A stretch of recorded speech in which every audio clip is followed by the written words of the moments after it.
할렐루야. 2월 26일 수요일 매일 성경 묵상 가이드입니다. 오늘 말씀은 누가복음 7장 1절에서 17절의 말씀입니다. 혹시 뉴스 보신 적 있는지 모르겠는데 올해로 광복 80주년을 맞아서 일본 이시카와 현의 가나자와시의 윤봉길 의사의 추모관이 처음으로 일본에 세워진다 하는 그런 뉴스가 한 2, 3주 전에 나왔었던 적이 있었던 것 같습니다. 기억이 나요. 윤봉길 의사는 1932년 4월 29일 상하이 훈커우 공원에서 일본군의 수뇌부를 향해서 폭탄을 투척한 독립운동가죠. 다들 잘 알고 계시죠? 도시락 폭탄.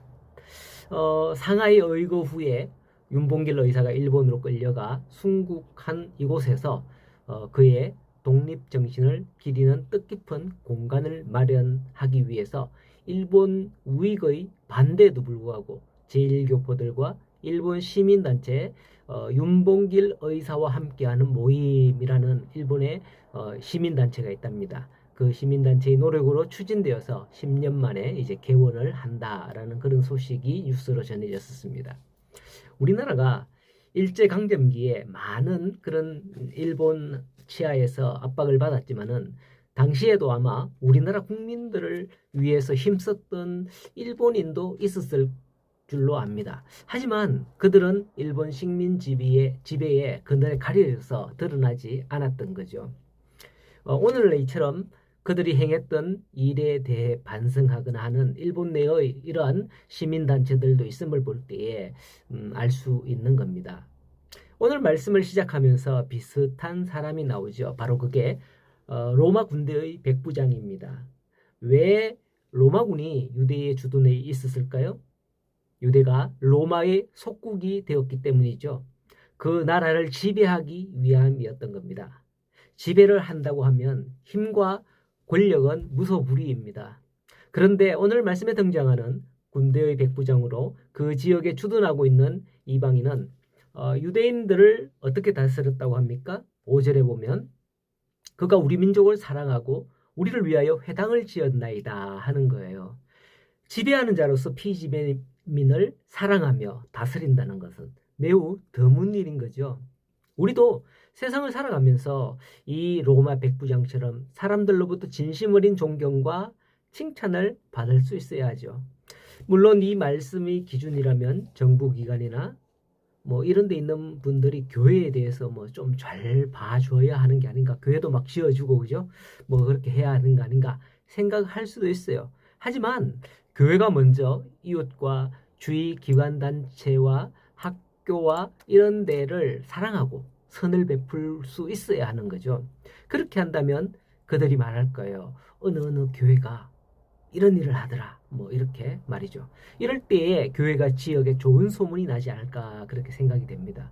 그런 교회가 되기를 바랍니다. 그런 교회가 무엇을 해도 주변에서는 지지하죠. 아, 그 교회 이렇다 이러면서 대변하고 그렇게 되죠. 그렇지 않으니까 오늘날 교회가 얼마나 손가락질을 받고 있는가 이렇게 참 안타깝습니다. 그런 백부장에 대한 소문은 주변에 알려졌습니다. 그가 사랑하는 종이 있는데 그 종이 그만 병들어 죽게 되었을 때 유대 장로들이 그런 백부장의 부탁을 받고서 예수님에게 찾아가 도움을 구하는 것을 마다하지 않았습니다. 장로들은 예수님께 나와서 간절히 구하며 백부장이 어떤 사람인지 쭉 말을 하죠. 예수님이 이 일을 듣고 어떻게 하셨을까요? 즉시 그 집으로 발걸음을 옮깁니다. 그런데 이상한 일이 일어납니다. 3절에서 유대인 장로들을 예수님께 보내며 오셔서 그 종을 치료해 주시기를 간절히 청하도록 그렇게 합니다. 그런데 6절에 보면 백부장은 다시 사람들을 보내서 뭐라 하느냐 하면 주여 수고하지 마옵소서 내 집에 들어오심을 나는 감당하지 못하겠나이다. 말씀만 하사 내 하인을 낫게 하소서. 내 아래도 병사가 있는데 가라 하면 가고 오라 오면 오고 이것을 하라 하면 하나이다 라고 하면서 내 하인이 나을 것이다 라고 말씀만 하면 낫겠나이다 하는 거죠. 아마 앞에서는 그런 말을 안 하고 3절에서는 6절에서는 또 이런 말을 하는 거 보니까 그새 또 마음이 변한 걸까요? 바뀐 걸까요? 이럴 때 우린 짜증나죠. 왜 오라 가라 하는 거냐 이러면서. 그러나 예수님께서는 아셨어요. 9절에 보면 뭐라고 말씀하시느냐 하면 예수님께서 들으시고 그를 놀랍게 여겨 따르는 무리에게 내가 너희에게 말하노니 이스라엘 중에서도 이만한 믿음을 만나보지 못하였다 하시는 거예요. 칭찬이죠 이게. 뭐죠? 그게 백부장의 믿음이었다는 거예요. 자기가 명령하면 수하들이 움직이듯이 예수님께서 명령하시면 이 병이 나을 것이다 라는 믿음 말이죠. 백부장은 이와 같은 믿음을 가진 자였기 때문에 유대인들을 사랑할 수 있었던 것이고 자기 종의 병의 고침을 받을 수 있었던 거예요. 오늘도 여러분의 귀한 믿음이 주변에 드러나기를 바랍니다.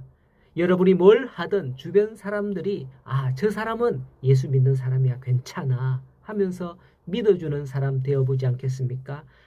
저 사람이라면 내가 도와줘야지 하는 그런 사람 되어보지 않겠냐 말이죠.